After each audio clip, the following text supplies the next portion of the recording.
Today's lectionary readings will challenge us, I think, because they show us examples of people who are called and people who follow that call.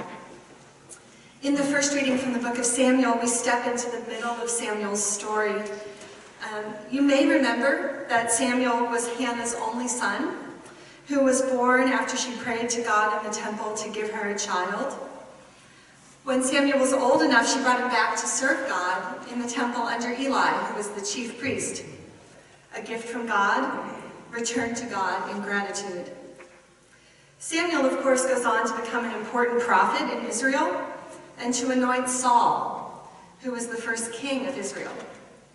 At the moment when we meet him today, Samuel is caught between childhood and adulthood, not yet knowing God, but attending to God's call and responding, "Speak, for your servant is listening."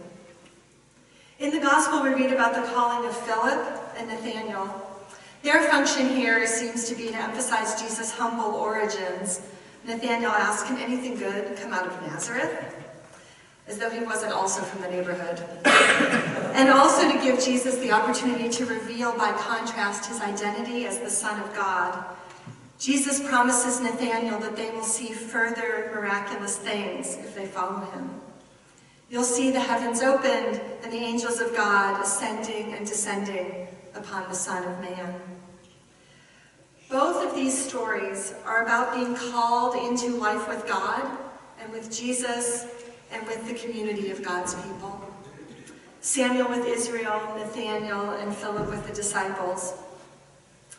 None of them could have known fully the ways in which they'd be tested or what costs would be exacted from them when they chose to listen and to follow.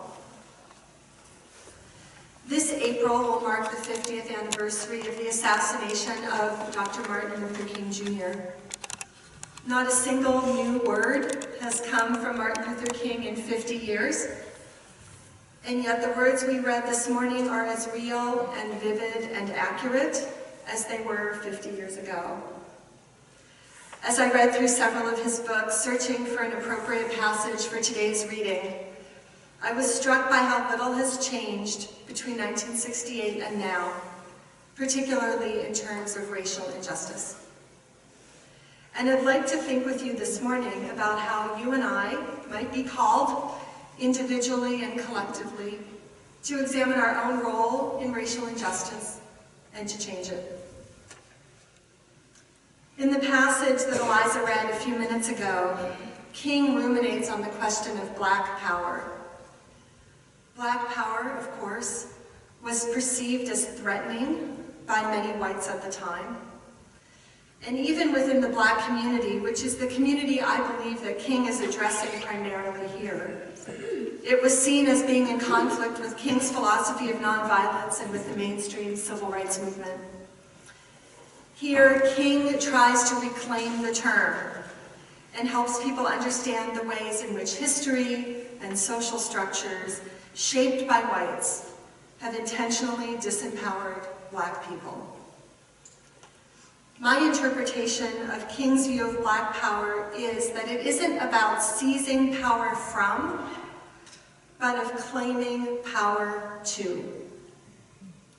It was more of a recognition of a power, a dignity, a humanity that was already latent inside Black people that King expected them to own, despite the messages of the larger culture and the oppression of those who he points out had power both to confine those that had no power and to perpetuate their powerlessness.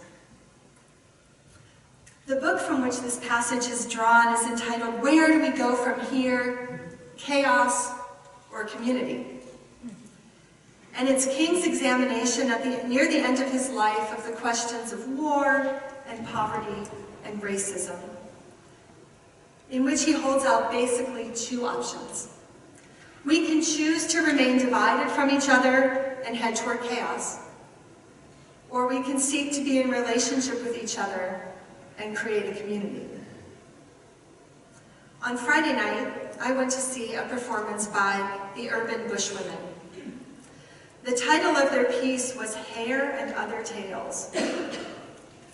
One of the things that struck me as I watched this piece was what appeared to be the intimate and trusting relationships among the dancers. After the performance, I listened to the dancers talk back to the audience. The only male dancer in the company talked about what he needed to do within himself to be in relationship with the women dancers as they prepared and performed this Black feminist piece. And the only white dancer talked about what she needed to do to be in relationship with the Black dancers. What they both said was striking.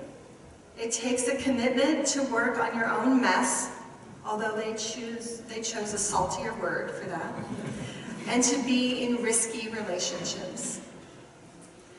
Perhaps without consciously thinking about it, or because they have absorbed the lessons of Martin Luther King, these dancers articulated two interrelated principles of nonviolence: self-work and love for your opponents. King himself addressed this idea obliquely in his account of the Montgomery bus boycott in his book, Stride Toward Freedom. He wrote, "Nonviolent resistance avoids not only external physical violence, but also internal violence of spirit. The nonviolent resistor not only refuses to shoot his opponent, he also refuses to hate him."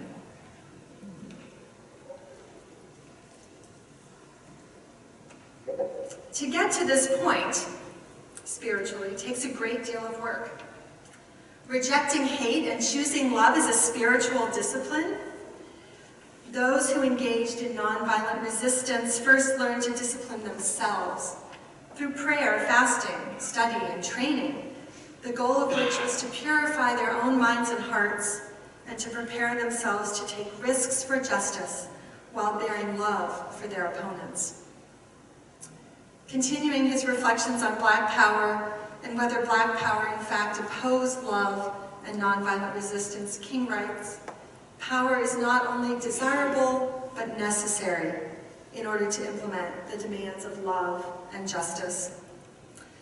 This power is not the power of the billy club, or the fire hose, or the bomb, but rather the power of love itself, the power that comes from self-love and from love of neighbor." Near the end of the passage, King writes, "Power at its best is love implementing the demands of justice.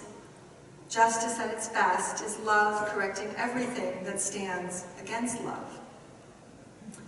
For King, love is inseparable from power and justice.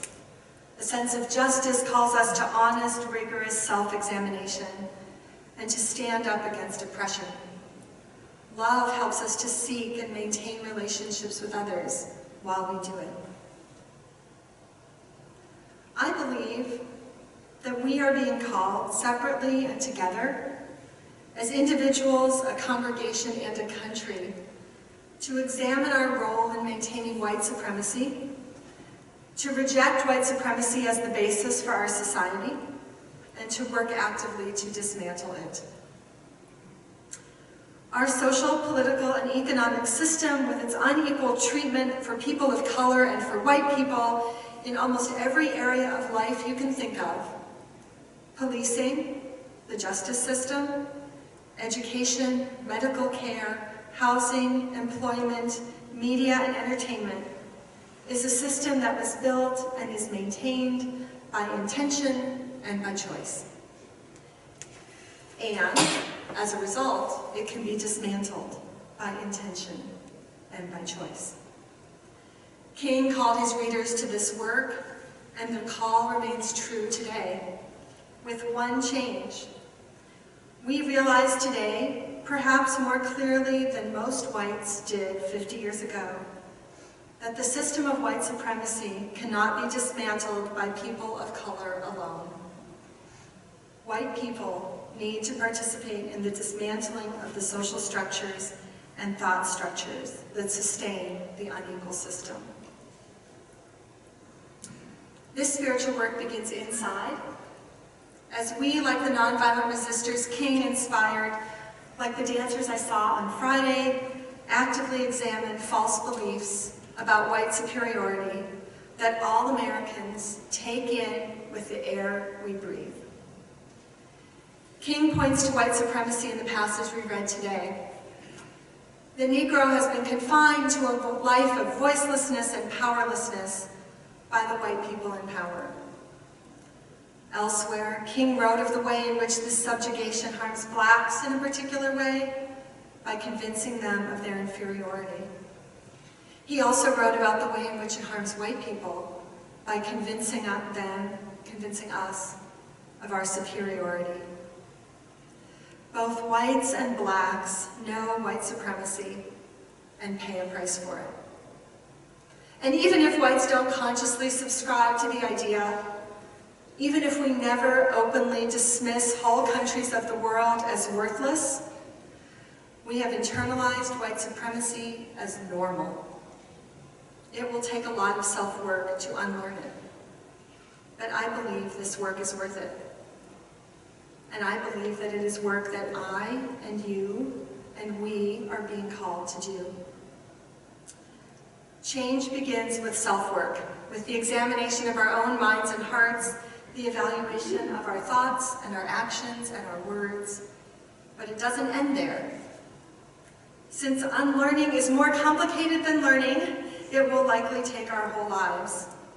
And the struggle to dismantle the white power structure, as King puts it, the confrontation before the forces of power demanding change and the forces of power dedicated to preserving the status quo is already underway. And I don't believe it can wait for all of us to finish our internal work to become perfectly enlightened.